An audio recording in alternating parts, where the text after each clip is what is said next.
All right, guys, here's our guest of honor. Please make way. Please make welcome Tobias next to us.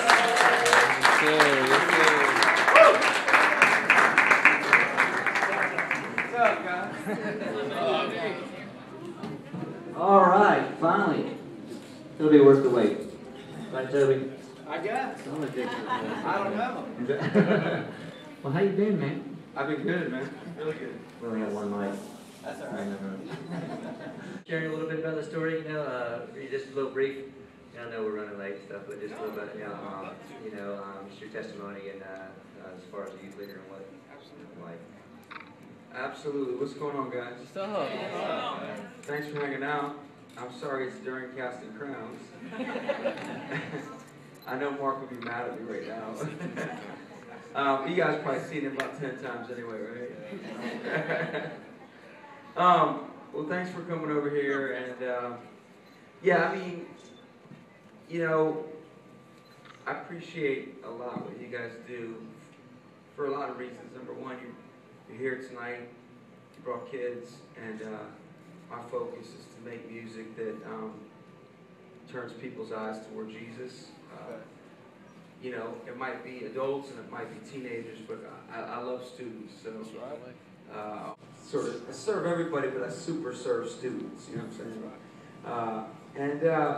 I think that it's, for me, looking you guys in the eyes, I just want to say, it's an honor to partner with you guys, because I feel like we're partners. You bring kids here tonight. We hit them with Jesus through music, and you guys bring them. So we're working together to move your kids to a more passionate pursuit of Christ. We're working together to maybe have somebody introduced to Jesus for the first time tonight. That would be amazing. So the way I see it, we're working together. We're partners in this sense tonight. And I appreciate you guys. I know you guys are down in the trenches with these kids, you know what I mean? Like, we kind of pop in and do a concert. Sure, we pray about it. I pray about every song I write, but you guys are in the trenches with these students every day. And in some ways, I'm a little jealous of you because you get to know them really well, and we're in and out of town. But in some ways, I definitely would not want your job. I mean, I got to be honest with you.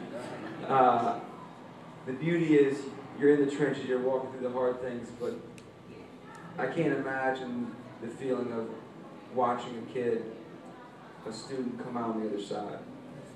And having some student that you got to be a youth leader of who's now, in school for ministry, or is doing something amazing with evangelism. I mean, that must be a beautiful crown, a beautiful jewel in the crown, that you get to place at Jesus' feet one day.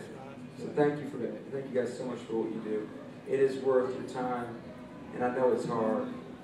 I know some of y'all volunteer and you're working and you're doing this, and so, but thank you, man. You're doing it for the kingdom. When I was 13 years old, my mom used to drag us to church. I never liked it. I didn't go to youth group. We just went to big church. I felt like this dude was behind a box yelling at us the whole time. I'm going to stand up because I can't see the people in the back. I don't want to look people in the eyeballs. I got my eye on it, all right? Anyway, so my mom would take us to church. My dad never went. And then one Sunday, this guy comes up to me and taps me on the shoulder. I didn't even know who he was. It's a really small church. Turned around, he asked me if I wanted to go to this camp that summer. And I just said, what kind of camp is it? And he said, well, you get to play basketball and stuff. So in my mind, he just told me I got to go to a basketball camp, right? So I got to invite a few friends. A couple months later, we loaded up a van, drove a few hours away from where I grew up in Northern Virginia. And, we got the van parked. He said, grab your bags, start walking. We didn't even get to the cabins we were staying in. They put us in this outdoor pavilion, said, put your bags down. And this dude got up there and started preaching for like 2 hours.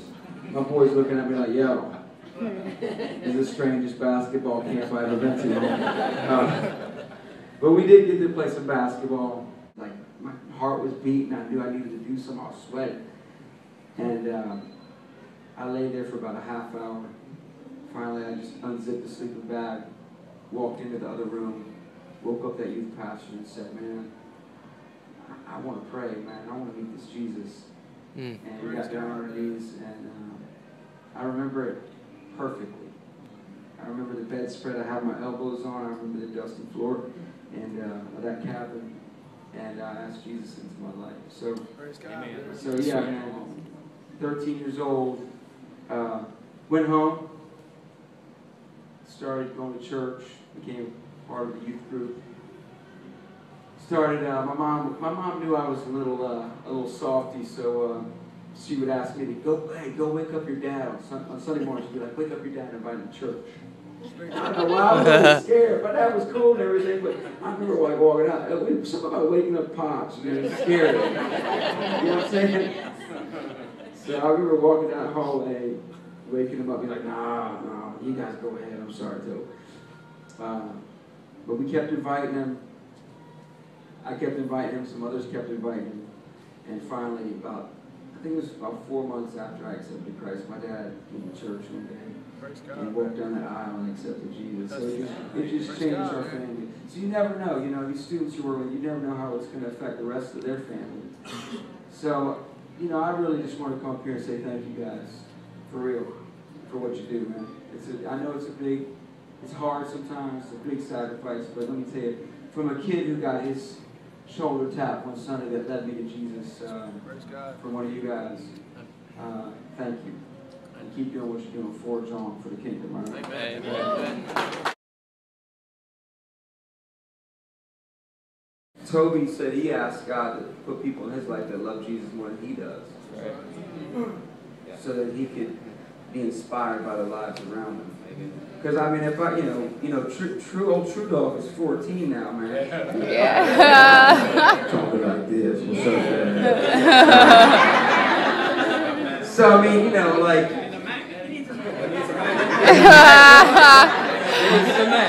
Hey, I'm his Mac Daddy.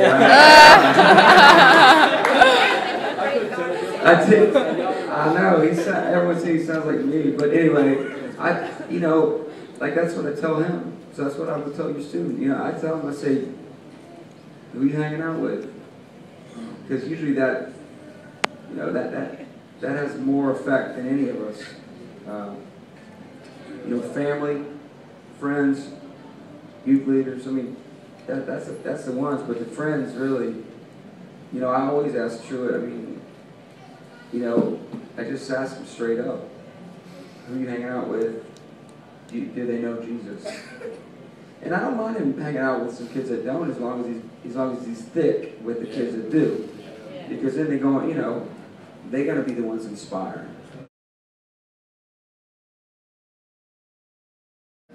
Well, Lecrae's real tall.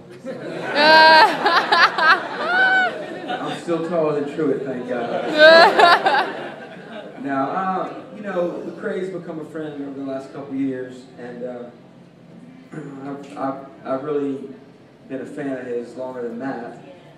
But for the last couple of years, we've gotten to know each other. It's hard. I mean, I think we reached out to, he texted me 2 days ago, and I texted him back, but it's, two artists running around. He lives in Atlanta, I live in Nashville.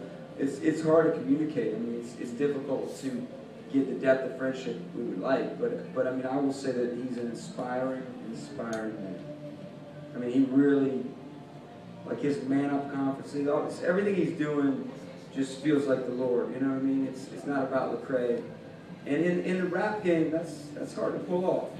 Because in the rap game, it's kind of a lot of times it's kind of big up in yourself, you know what I'm saying? It's like, I got it going on, but he tends to stay completely focused on the Lord. And crazy thing is, like, I feel like sometimes I listen to my songs, I'm like, yeah, it's like I'm dropping knowledge on people, but he's dropping like theology on people. So he inspires me.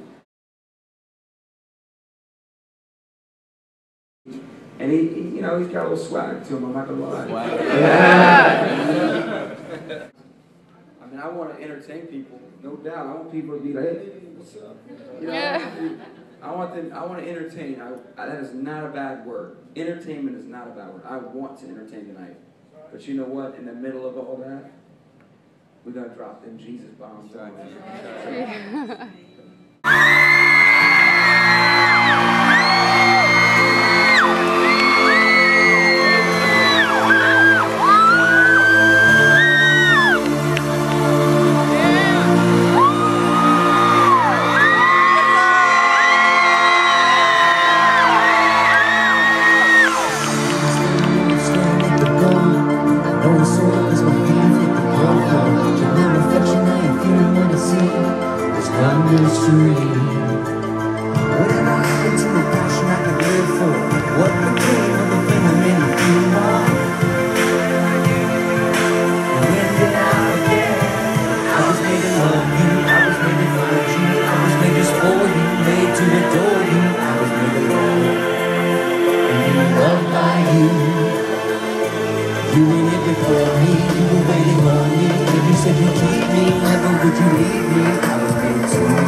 Reaching over, I feel a breeze, stubbornly called Jehovah.